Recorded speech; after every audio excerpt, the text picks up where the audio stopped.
जय हिंद एवरीवन, मेरा नाम है वर्जेश सत्यार्थी और ऑन ड्यूटी में आप सभी का बहुत-बहुत स्वागत है। दोस्तों, जब से माननीय सुप्रीम कोर्ट का ये फैसला आया है कि अब बीएड वाले जो भी छात्र हैं, वो अब पीआरटी यानी कि प्राइमरी टीचर नहीं बन सकते हैं। 1 से 5 तक की बहाली में वो भाग नहीं ले सकते हैं, शिक्षक नहीं बन सकते। जबकि देखें तो अभी बिहार में खास करके बीपीएससी के एग्ज़ाम को मात्र 10 दिन का लगभग समय बचा हुआ है।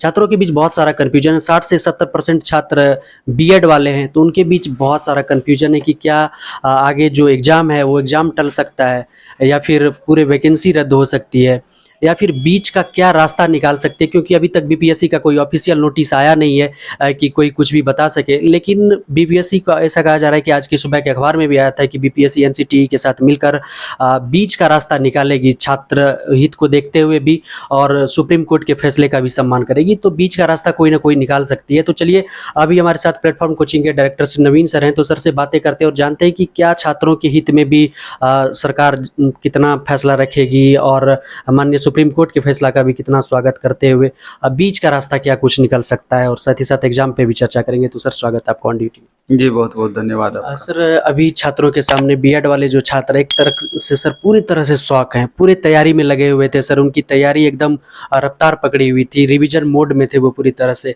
अब लगभग उसका काम समाप्त हो चुका था, 90% काम, अब एग्ज़ाम की बिल्कुल आखिरी पड़ाव में थे वो। लेकिन इस तरह का खबर आना कहीं न कहीं उसके लिए शॉकिंग है सर, उसका मोटिवेशन लेवल बिगड़ गया है। तो क्या लगता है सर, क्या बीपीएससी क्या फ़ैसला सुना सकती है एनसीटी के साथ? हर जगह आपका मोटिवेशन काम नहीं करता है। एक्चुअली मैं जब से ये वैकेंसी आई तभी से विवाद अपने साथ में लेकर के आई। अगर आप शुरू से देखेंगे तो वैकेंसी आई, उसके बाद फिर अदर स्टेट वाला मुद्दा उसमें आया। फिर उसके बाद आप देखेंगे कि इतना सारा बीच में तरह-तरह का नोटिफ़िकेशन आया, बदलाव किया गया है। शिक्षा विभाग का कुछ, बीपीएससी का कुछ, पहले आयोग को लेकर के इतना दिन विवाद बना हुआ रहा। तो वगैरह-वगैरह, अब फिर उसी बीच में अभी देखिए एस्टेट वाला भी मुद्दा आ गया है कि अचानक एस्टेट का वैकेंसी दिया गया है। 12-13 दिन के अंदर ही फॉर्म भरने का भी लास्ट डेट हो रहा है। इस बीच में स्टूडेंट क्या करें? तब तक फिर इधर से मामला आ गया कि बीएड वाले का ऐसा मामला आया कि इससे ज़्यादा शॉक्ड मामला नहीं कुछ था। नहीं बस। नहीं, क्योंकि अगर 7 लाख लगभग अभ्यर्थी हैं, 5 लाख लगभग बीएड वाले अभ्यर्थी हैं, तो आप समझ सकते हैं कि कितना ज़्यादा व्यापक प्रभाव इस वैकेंसी पर पड़ना है। जी। अब सबकी निगाहें अब सिर्फ़ और सिर्फ़ बिहार सरकार पर टिकी हुई है कि बिहार गवर्नमेंट इसमें क्या डिसीज़न लेती है, शिक्षा विभाग का क्या आदेश निर्गत होता है या क्या नोटिस वो जारी करती है इन तमाम छात्रों के लिए।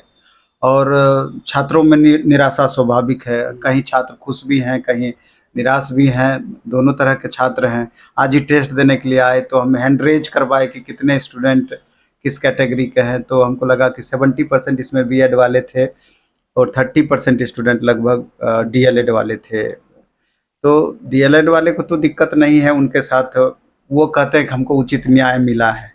तो ये समझना होगा कि वो भी आपके कलीग ही हैं। और जिस तरीके से सुप्रीम कोर्ट का इस पर टिप्पणी है कि इन लोगों के पास ऑप्शंस बहुत सारे हैं, मानते हैं सब बात, मेहनती बच्चे भी हैं। लेकिन जो स्टूडेंट लगातार स्ट्रगल ज्वाइनिंग को लेके कर रहे थे, उनके सामने फिर सुपर टेट वाली बातें आ गई, तब भी एक्सेप्ट किए, एग्ज़ाम देने के लिए राज़ी हुए और फिर बाद में चल कर के इस तरह के मुद्दे आ गए। तो आप गौर करेंगे कि बहुत सारी गर्ल्स कैंडिडेट, शादीशुदा महिलाएँ गाँव घर से उठ कर के पटना या जहाँ भी उनसे संभव हुआ लगातार तैयारी में लगी थी कि अब लगता है कि इस बार हमारा बेड़ा पार हो जाना है।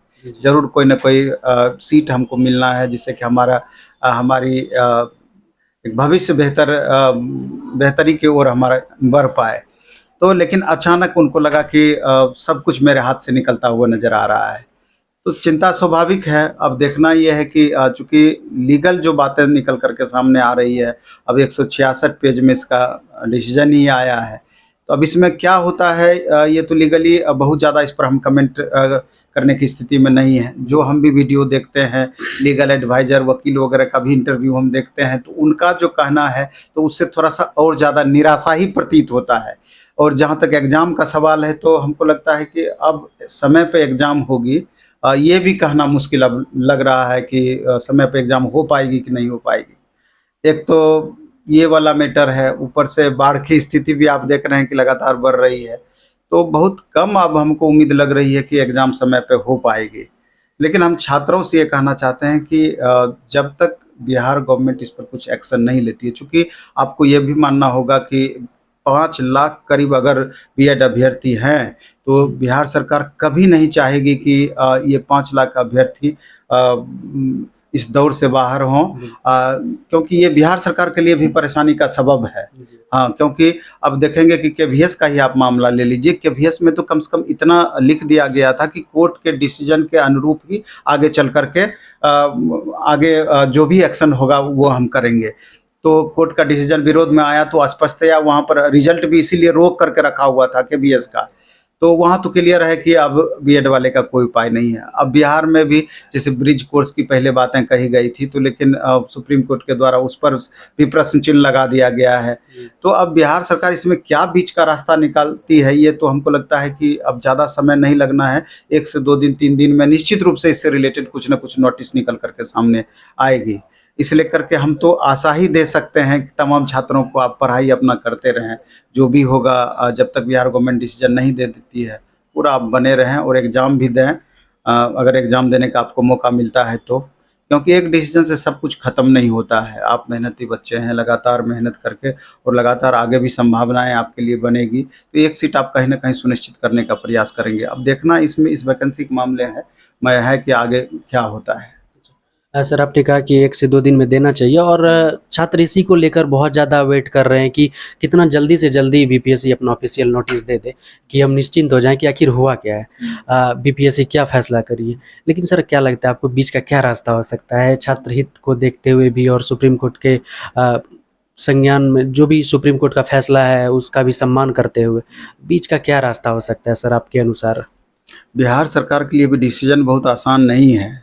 देर होने का ये बहुत बड़ा रीज़न हो सकता है। निश्चित रूप से वो अपना लीगल एडवाइज़र, महाधिवक्ता, जो भी कानूनी विद हैं, तो उनसे वो ज़रूर कानूनविद से सलाह ले रहे होंगे। तो हम तो वही छात्र से फिर हम वही बात दोहराएँगे कि आप पढ़ाई ही करते रहें, आपके पास दूसरा कोई ऑप्शन नहीं है। और ये सुप्रीम कोर्ट है, अगर ये लोअर कोर्ट की मामला रहता या फिर हाई कोर्ट का भी डिसीजन की बातें रहती, तो स्वाभाविक है कि लोग एक स्टेप ये समझते कि सुप्रीम कोर्ट ऊपर में है, मे बी कि वहाँ तक जाकर के डिसीजन मूव कर जाए। हाँ, ये अलग बात है कि ये फर्स्ट बेंच का डिसीजन है, तो लोगों को ये लग रहा है कि या छात्रों को ये लग रहा है कि मे बी कि सेकंड बेंच में जब ये मामला जाएगी, तो कई बार ये देखा गया है कि डिसीजन में थोड़ा बदलाव हुआ है। तो हो सकता है कि छात्र हित में, चूँकि ये वैकेंसी पहले से फॉर्म भराया जा चुका है, अगर इम्प्लीमेंट ये कब से इस डिसीजन का होना है, तो ये भी मुख्य बातें इसमें हैं। तो अगर मे बी कि अगर थोड़ा सॉफ्ट कॉर्नर अगर कोर्ट इस पक्ष में रखती है, अगर बिहार सरकार इस बीच में अपने पक्ष को मजबूती से रख पाती है सुप्रीम कोर्ट के पास में, तो मे बी डिसीजन कुछ बदल जाए, नहीं तो फिर भी कुछ भी कहना मुश्किल होगा।